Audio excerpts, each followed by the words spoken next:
तुमची गाठा भेट म्हणजे हा योगायोग म्हटला पाहिजे.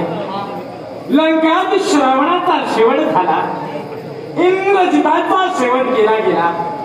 हे सारं घडलं ते कुणामुळं तर तुमच्यामुळं घडलं गेलं. आणि आता जो शेवट करायचा आहे हा हिरण्यमयाचा शेवट करायचा आहे. याच्यासाठी तुमची गरज खऱ्या अर्थाला आमची गरज खऱ्या अर्थानं रावण युद्धात सहाय्य करता झाला तो राम विभीषण होय. बऱ्याच दिवसानं तुमचं आगमन या लंकेत झालं. योगायोग कोण तुमचा माझा जवळचा प्रवास झाला. योग्य एकत्र बसून हितगुज झालं. ते सौमित्र सुमित्रानंदन धन्यवाद देतोय. पण खऱ्या अर्थानं सहाय्य करते बोलण्याचं असतं. याच्या माशी कारण काय असं माहिती? आतापर्यंत प्रभू रामचंद्राचं तत्व तुम्ही जाणीलात. स्वतःच्या बंधूला अविचारी असतेवेळी, स्वतःच्या बंधूला न्याय दान करत असतेवेळी न्याय कक्षेत योग्य काय अयोग्य काय याचा न्याय निवाडा आपण केला. आणि स्वतःच्या बंधूचा विचार न करता आपण आम्हाला सहाय्य केला. आणि त्याच कारणास्तव आज आम्ही तुमच्याजवळ आलो. हिरण्यमयाचा शेवट झाला पाहिजे. हिरण्यमयाचा अविचारी आहे. आज अयोध्येतील राजप्रजनाला त्रस्त करतोय. त्याचा शेवट करण्यासाठी आणि आम्हाला मार्गदर्शन करण्यासाठी आम्ही तुम्हाला इथं नेण्यासाठी आलो. काही अर्थ नाही. तो हिरण्यमय तो माझ्यापर्यंत आला होता. त्याच्याशी माझा वाद झाला. युद्धात पुष्टवर दाखिला पलायन करून तो गेला.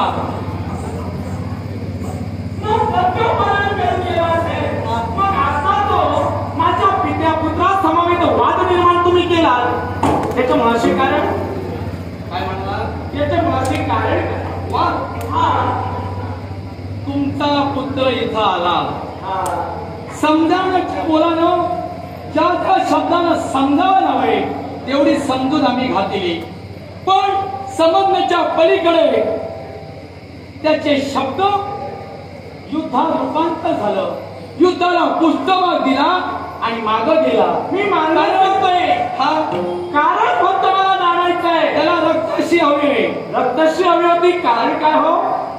लहान मुलांचं म्हणे रक्त प्राशंती करते. आणि ती म्हणे ही माझी भावी पत्नी होय असा त्याचा समज आहे.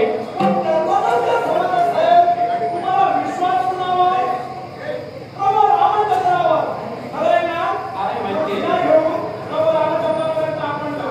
प्रभू रामचंद्र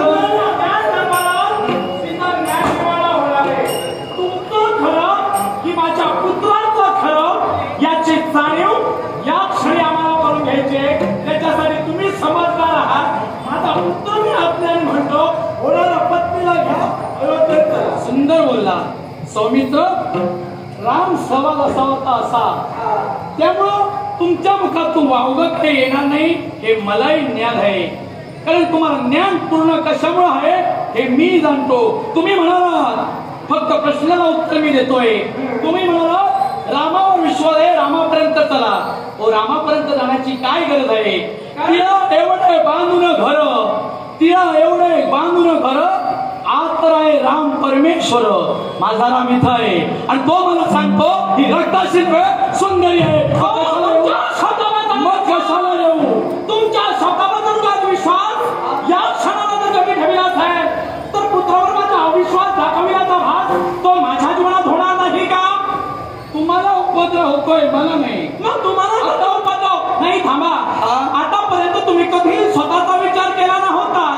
आतापर्यंत विचार केला होता तो अयोध्येतील लाख प्रजाजनांचा विचार केला होता.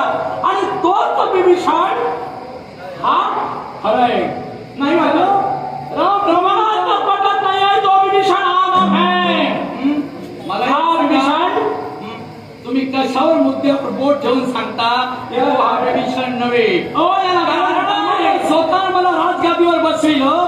त्या परब्रह्माला खोटं ठरवितात की मी राजा झालो याच्यावर अविश्वास दर्शवितात. खोटं ठरवत नाहीये. या खोटं ठरवण्याचं कार्य तुम्ही शब्द शृंखलेला करता आणि ते कसं हे मी तुम्हाला पटवून देतो. आता जो वाद घडला हा वाद कुठंतरी विकोपाला जाणार, पुन्हा मिळणार तो विकोप निर्माण होणार. हा विकोप तिथंच थांबावा. याच्यात खरा अपराधी कोण हे आम्हालाही जाणून घ्यायचं आहे. माझा पुत्र अपराधी, तुम्ही अपराधी, मी अपराधी. हे पहा, मी अपराधी नव्हे. मी तुम्ही असा मी मागणी करणार नाही, कारण सौंदर्य मला ज्ञान आहे. आणि तुम्ही मला पुत्राचा आवाज झाला, मी त्याला विचारलंय, त्याने काय केलं माहितीये, ज्या ज्या पिढ्या तुमच्या मागं गेल्या त्या सर्वांचा पाडा वाचायला सुरुवात केला. मी पाडा एक क्षण थांबा आणि मला म्हणाला तुम्ही राजासारखे बोला. मला त्याने राजा बनविलेला प्रभू रामचंद्र त्याचे किती गुण आहे याचा पाडा नंतर मी वाचला. तरी तो म्हणतो याची गरज नाही. अरे ज्यानं मला राजगादीवर बसविलं त्या परब्रह्माला, त्याने मला त्या देवानं मला बसविलं आणि तो तुमचा पुत्र म्हणून सांगतो राजासारखं बोला. मी असं बोलणार नाही, राजासारखे बोला. मी तुम्हाला काय म्हणाला माहितीये, तुम्ही राजतत्वाला जाणीव आहात. तुमच्या राजतत्व शोभून दिसला म्हणून तुम्हाला ज्येष्ठ भ्राता म्हणते प्रभोना तुम्हाला राजस्य सर्वांना बसविलं. प्रभोची वाणीश प्रभोचं कर्तृत्व विश्वास ठेवण्यासाठी होय ना. प्रभो तत्व झाला, त्या प्रभोवर माझा विश्वास नाहीये.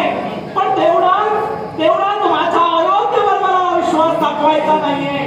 मग अयोध्या काय म्हणणार आहे, आज ज्या माझ्या पुत्रानं रक्ताशीचा गाठा भेट घेतली त्याच पुत्रावर अविश्वास दाखविला आणि अयोध्येची वैर केला समजण्यासाठी सौमित्र तत्पर झाला. हे खबर कुणाच्या मागे येणार. सौमित्र हो पुत्रानं हिनं म्हणे चला आता गुळीला धरतो, हिनं म्हणे अधर्म केला, रक्तप्राशन केलं. तुमच्या पुत्राने सांगितलं तुमच्या राज्यात अधिकारी व्यक्ती आहे ना, न्याय निवडा करण्यासाठी बरोबरीपर्यंत जाऊन जा विचारण्यासाठी प्रभू रामचंद्र होते ना.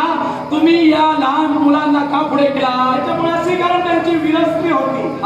जर का कोणी विरस्त्रीला जात असेल, जर का कोणी विरस्त्रीला जात असेल कधी त्याचे मार्ग अडवू नये.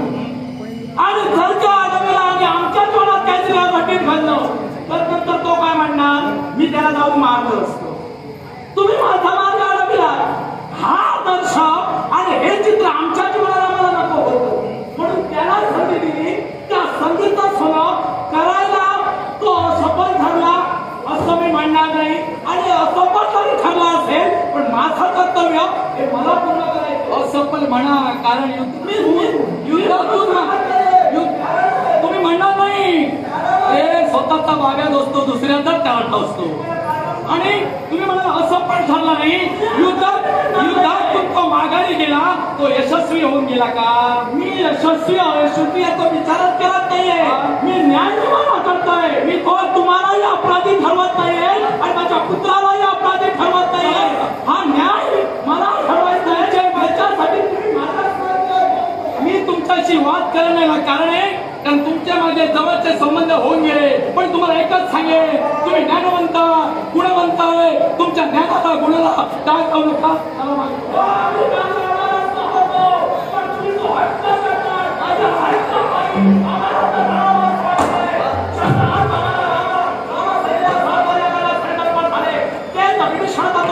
हे माझ्या नजरेसमोर दिसत नाहीये. कुणीतरी हा अपरूपी आहे. मी तुम्हाला शेवट आणि पुन्हा एकदा सांगतोय, ही सौंदर्य रक्ताशी नव्हे, तुमचा माझा जवळ जवळ समजून झाले. मला वाद करायचा नाही. मागं फिरा,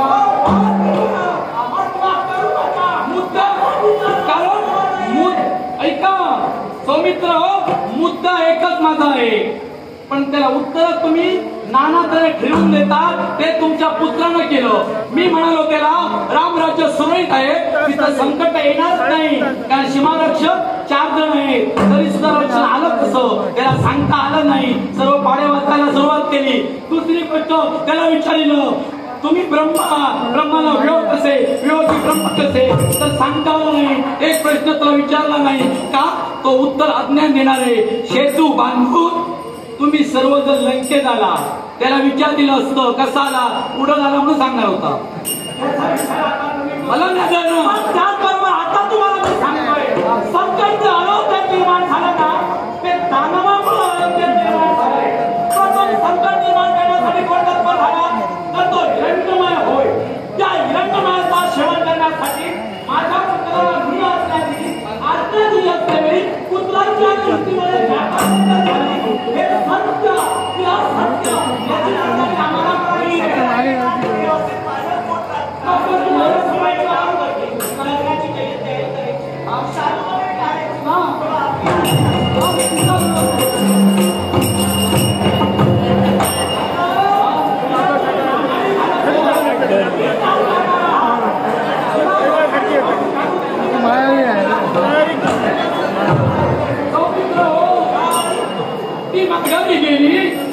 लंकेच्या बाहेर गेली नाही, लंकेतच आहे.